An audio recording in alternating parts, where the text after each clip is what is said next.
Hello chess friends, here I have another game to share with you.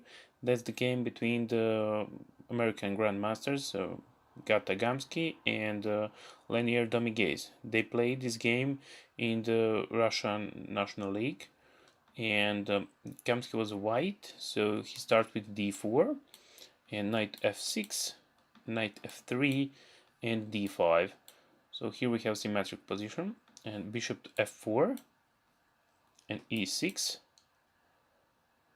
knight from bd2, and then bishop d6 offer bishop for trade, bishop retreat back on the square g3. So here we have castle, and after that e3, and then c5. So they're not interested yet to trade the bishops on the dark squares. So here we have c3, very stable position for white, and queen to c7, a4, and then knight bd7, and bishop to b5.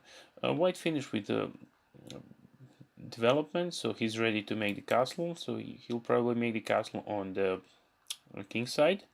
So b6.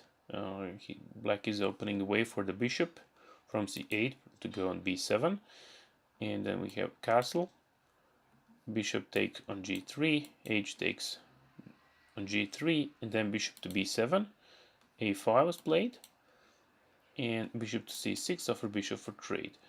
So here white can take on the c6, or he can move the bishop back on the square d3, which is also a good option, but he decided first to trade the pawns on the b6, so a takes b6 and a takes b6, and then he recognized that queen b3 is a good option, because after trading on the square b5 his queen is on a very good position. But after queen to b3, there was also option for black to go with the c4, which will attack the queen, but queen can easily go on the square b4, and she's very good because she's still defending the bishop on the square b5, and she's really doing a great job there. So after queen b3, rook fb8 was played, and after that bishop goes back to e2, so rook to a7, and rook fc1 and rook ba8. So it's a really big pressure on the only open file on the board, which is the a file. So white is under attack on the square a1. This rook is under attack and need to be defended, or he need to capture on a7. So that's the reason why the Gata goes with the queen to d1, defend the rook on a1, so h6, and then rook capture on a7, then queen capture on a7, and here we have the move c4, which will open the center. So if the white tries something else in this position, and for example try to take control over a file, which is the only open one. So if you try to go with the knight on b3 with the idea rook to a1 and attack the queen on a file and the rook, so bishop can go on a4, and that will create a really big problem for white. So he's unable to go with the knight on the b3, and after queen capture on a7, here we have c4 for the white. He wants to open the center, and black goes with the queen on a5, sorry, and then b3. Here we have queen to b4, and then queen c2. After that, rook goes to a3. So black will organize a very strong attack on the b3 pawn. So c capture on the d5, and then bishop capture on d5. So right now he's 3 times attacking the pawn on the square b3, and d capture c5, queen capture knight capture on c5, sorry. And then the only move which can save the pawn on b3 is the bishop on c4, which will break the connection between the bishop and the pawn.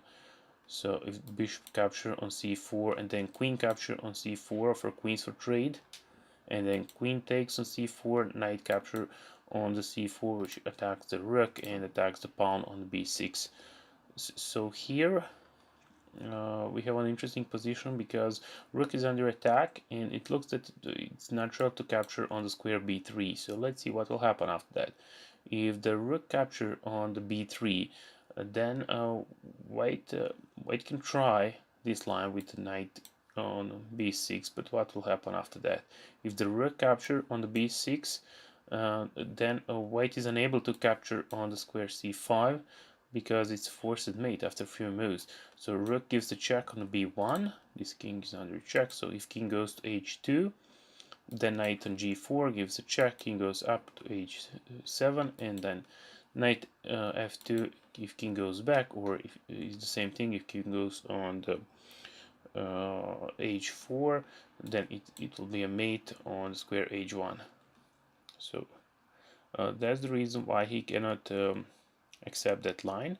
And after knight goes to c4 and attack the rook and the pawn, knight capture on the b3, which will also attack the rook on the c1. So here we have rook to b1 and then rook a2. But what is going on right now? It looks that this piece can be taken by rook from b1, but what will happen after that? The same thing like before. So if the rook capture on the b3, then just check on a1, the same thing with the mate result in the corner.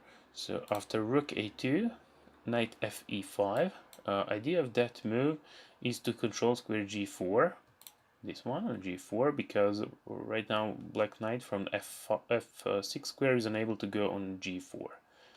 So after that black goes with the b5, rook capture on the b3, and then b captures c4. So rook gives the check, king goes to h7, that was forced, and then white is still not quick enough to capture on the c4 because of the mate threat. So he played f3, and after that black pushed the pawn on c3, rook to c8, and then c2. Right now idea of the black is to go down with the rook, give a check, and then promote on square c1. So the only move which can stop that is the knight to d3, which will control the c1 square. But after that black need to include the knight in the game and try to kick out the knight from square d3. So he goes knight to d5, and after that knight goes to c1, attacks the rook, and the rook on a1, which pins the knight. So rook capture on c2, and the plan for black is just to increase the pressure on the c1, and the best way to do that is to go with the knight on the b4, and after that on the d3. So let's see, knight goes to b4, and then rook goes to c7, and after that knight to d3. But let's see, after knight b4, the same thing will happen. If the rook goes to c3, then black knight from the b4 cannot go on a d3, so he'll choose the other side and goes to a2, which will still attack the knight and the rook here. So after knight b4, rook goes to c7, and then knight d3 attacks the knight, and that knight on the squared c1 cannot be defended. So he goes up with the king, and then rook capture on c1, and in this position white played just one move, and after that he resigned. He captured on f7, but it's clear that black is a piece up, and he will definitely win this game. So I hope you enjoyed, and see you in the next game analysis. Bye bye.